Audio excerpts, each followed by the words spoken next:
This is Classic FM. Well, we're joined now by Valery Gergiev, the principal conductor at the London Symphony Orchestra. Thank you ever so much for joining us on what's a very busy time for you, I imagine, at the moment. My pleasure. How did last night in London go? Oh, we performed music of Brahms and Szymanowski, and we continue with the series where all the symphonies of Brahms, all the symphonies of Szymanowski are performed, but also some of instrumental concerti. Interesting, it started in Edinburgh and continues in London, Luxembourg, Frankfurt, Paris. We are going to be back in 1 week and repeat the same two programs. Great soloists, good music, I think. Szymanowski especially, there was a lot of curiosity about his music, especially lesser known First Symphony, Second Symphony. But even, I would say, all his symphonies and both violin concertos. I think it is a good step forward that more people will recognize some of these wonderful compositions. And for many discovering Szymanowski for the first time, what do you think, or what do you hope audiences glean from his works? Well, Poland is no small country, and everyone knows Frédéric Chopin. I think we all admire hugely popular compositions of Chopin, but Polish musical culture is not only Frédéric Chopin, and we all have to be curious enough, and also when you are led by your temperament, which tells you have to continue to learn, that's the best way to combine music of Beethoven or Tchaikovsky or Brahms with the lesser known works of Szymanowski or Scriabin, even Richard Strauss, or there are many composers you can put into this list, but I think Prokofiev or Shostakovich or Stravinsky or Bartok, they may be advanced fast enough, and they are, if not totally, but rather well represented on the world stages, concert or opera ballet performances more and more regularly. Think of including those compositions of these big composers of 20th century. But Szymanowski and my, let's say, journey started with the biggest composition, Król Roger, King Roger, and I conducted it in Mariinsky, new production. Then it was Edinburgh Festival. We took it to Edinburgh 4 years ago, and I liked, of course, this experience.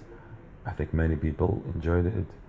It was interesting, it was enriching, and then I was more and more intrigued and wanted to try something else, some other compositions.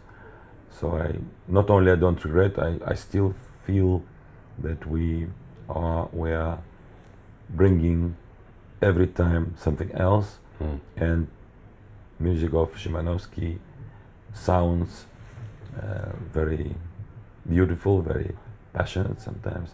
Also there's power, there's also a huge complexity. I think it's not a very simple compositional world. So there is a contrast, and this is important. The first violin concerto and second violin concerto are quite different from each other, quite different, which is a good news, I think. It's a little bit like first and second violin concertos of Prokofiev or Brahms piano concerti. What we like about them, yes, they are fantastic compositions, but you feel quite different when you follow the pianist and performing second piano concerto of Brahms. It's quite a different experience to the first one, for example. Since you first started working on Szymanowski material, it's clearly evolved over time. Does it evolve during the tour? So from yesterday until you return to London in a week's time, having gone through Luxembourg and Paris, does it change? Does each performance change for you? I think general public maybe cannot simply compare performances in Usher Hall in Edinburgh or Barbican Centre in London, but they are completely different venues, so different that it affects reading. Even if you don't want to change anything, it will sound very, very different. Choruses sound different, brass sounds totally different, strings sound completely and totally different. So you can do massive work on preparing the composition, but then the venue itself responds very differently to the composition, to the orchestration especially. Orchestration is an issue. With with Szymanowski, it's maybe finally the biggest issue because it can sync many details, or it can have very big clarity, but no unifying emotional and acoustical atmosphere, which will actually make what you call all makes sense if all this comes together, clarity, but also the beauty of sound and the rich resonance and the timbre, that the beauty of different colors is not lost. So we are now working on this and trying, of course, quite hard to make it work here. Then we will be in a totally different hall in Luxembourg, again in totally different hall in Paris, La Plielle. So every time it starts again, that means it brings changes. Answering your question is, part of it is us, part of it is the venue. You must have to remain mindful of that then during rehearsals and when you're first planning these tours, depending on where you're going, you must make these acoustical considerations.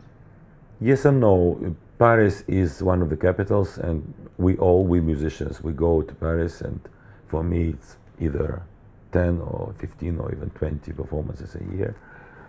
Depends on what I do, but normally I go with LSO and then with Mariinsky, so it basically one can say 50-50, so I go with two orchestras where I am responsible for music, and then New York or Tokyo, yes, these halls are known, but LSO will perform in every Fischer Hall, Mariinsky will perform in Carnegie, so yes, there is a difference, but you always do what you think you have to do now. Your ears tell you your experience, one can even mention intellectual capacity also, because it's not only what you hear, because you have to react on what you hear immediately and then do the work during rehearsals and do a lot of work during the concert. So the way you conduct compositions of Szymanowski in different halls most probably will be totally dependent on how the whole takes orchestral detail, or how balance between soloist and orchestra will be achievable easily or not. It's a fantastic hall in Edinburgh. It's very rich, as the brass sits very high, the chorus is very high, massive sound goes to the audience, and you have to be very quick and very smart about sorting it out. I think Barbican in some ways is easier, some ways is easier, it's drier acoustics and maybe clearer acoustics, but very different, that's the word, very, very different. You remember the sound in Edinburgh, you will not hear the same sound in Barbican, and vice versa.